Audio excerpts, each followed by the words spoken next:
Yeah, obviously disappointed in the result of today. Credit to Tampa. I thought they did a nice job, obviously, of creating an early lead. Um, thought it was an ugly football game. Obviously, not happy about our penalties, not happy about our turnovers.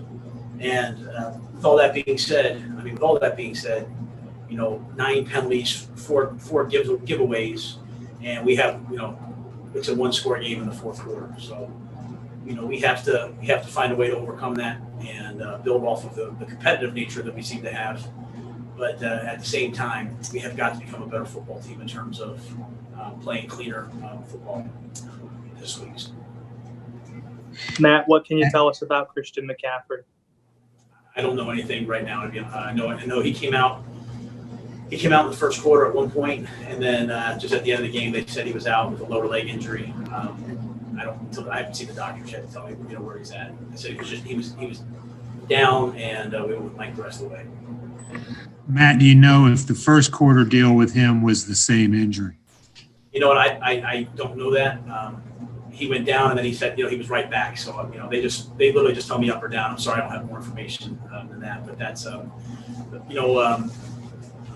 guess it was third down. He pulled himself out, and then was quickly back in. So going at the end, they just said he was down, and we just rolled the way. Matt, were the turnovers just the difference in the game today? Yeah, it was turnovers and I think really, really costly penalties. A bunch of third down stops that hurt us. We had, I don't know how many pass interference, a couple pass interference, hands to the face, stopped them on third down on the second drive, and had landed on the guy. So those are I think that's 4 or 5 drive continuing penalties, and there's no chance of winning when you have that. So the key to me in the first half was their third down. They were 6 of 8, I think, on third down. A lot of those were penalties, or a lot of those that didn't even count the penalties. And I thought we got played a lot better in the second half on defense. They got put in a tough position to win, and the first drive they went out and answered the call, held them to a field goal, and then kind of at the very end of the game, it's a 7-point game. They're selling out, running through gaps, and just unfortunately sprung loose. But had a chance to win the game. Matt. Hey, Matt, Steve Reed from the AP. How difficult a decision was it to whether to go for that onside kick or just kick it away, given your defense had played better in the second half?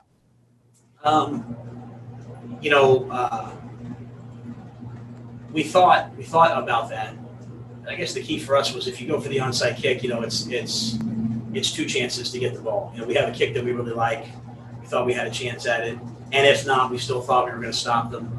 We had stopped them so well leading up to that play that, we figured we would do the same thing. And then, we get the ball back with like a minute left and drive 90 yards. So instead of, knowing that it was down to one, sorry, the water truck. Instead of going down to, instead of it being one shot, we thought maybe we'd give ourselves 2 shots and we'll try to make a play. Matt, what did you just see from the lack of pass rush again today? Only 1 quarterback hit, still no sacks. Just why do you think there were issues there today? We played a lot of 3-man rush. They had a lot of controlled passing game, get the ball out of their hands quickly. But I'd have to really watch the tape. We need to have more pressure than that. So I thought in the second half, in the third quarter, Brian Burns came alive and was really playing a little more like an outside linebacker drop and making some plays in out the space. Had one key quarterback pressure, but we had to go to a little bit more of a blitz mindset today to get pressure on Brady. Matt, Teddy had 367 yards passing, but 200 of them came only in the fourth quarter. Can you just talk about how he started with the turnovers and then how it turned around in the fourth quarter? Yeah, I thought Teddy was under duress too much of the day. We knew that they're a pressure-based defense, but too often they were getting their hands on him. The first screen, trying to throw it over JTP. Okay, we can live with that. But I thought Teddy competed, and there's going to be days where you just kind of can't get things going quite to the level that you want as an offense and as a team.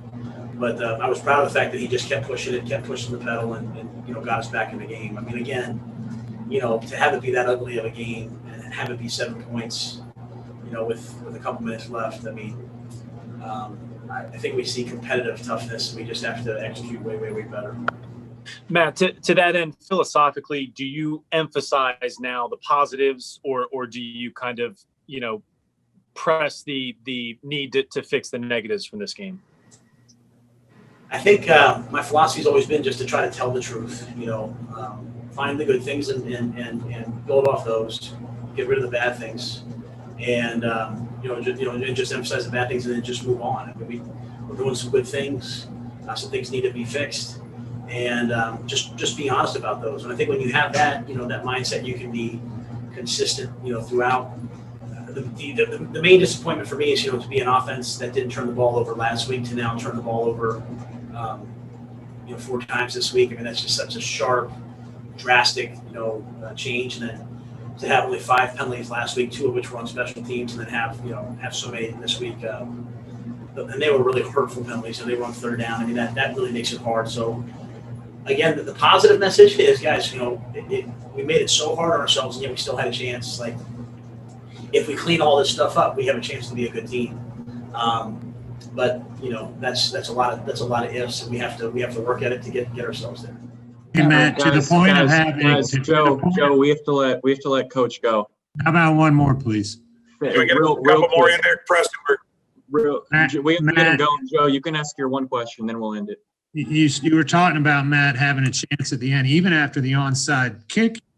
What happened with the breakdown on the long Fournette touchdown? Yeah, I mean, we're in the same defense we were playing last week against the Raiders. I mean, it's all one gap. I mean, we stopped them last week. It's a simple inside play. The ball split. I can't even tell you I can't even tell you who got out of their gap. It's all one gap football. I mean, it's all it's almost it's one of those deals where you're like, it's kind of impossible for that ball to get through there. But credit to them, they made the play. But the chart, basically on the chart, Joe, if we had 2 timeouts, you get the ball back. You have the ball back with a minute left, right? And no timeouts, but still a minute left, and that's what Teddy's good at. So, that's why we went for the onside kick, because you knew you were only going to get it back with a minute left, no matter where you were. But that was the thought process. And so for that ball to split, obviously was kind of a dagger. All right, Coach, we appreciate you taking the time. Let me answer David's question. Okay, go ahead, David. Yeah, thank you very much, by the way. You've been really high on Mike Davis all preseason. What did you see out of him that gives you encouragement moving forward if you have to be without Christian for any? Well, Mike's a good player. We know he's a good player. I thought he caught the ball, and I thought he caught the ball and made got turned up and made some good plays. It looked like he blocked well at times. He missed one on the 1 sack, but he was a threat coming out of the backfield. So we know Mike's a good player, and he's a veteran player. So we'll count on him, and we'll wait and see what happens with Christian. I'm real hopeful, obviously, that he's out there, but Mike's a good player. We know we can count on him.